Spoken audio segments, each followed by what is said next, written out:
Hold up, Jennifer Lawrence just pulled a total stealth mode. The Oscar-winning icon and her art dealer hubby, Cooke Maroney, have secretly welcomed baby number 2, and the internet didn't even see it coming. Already mom to 3-year-old Sai, JLaw is now deep in diaper duty again, but she's glowing with happiness.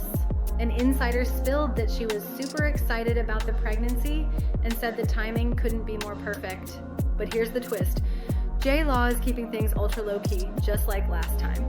No names, no nursery tours, just pure A-list privacy.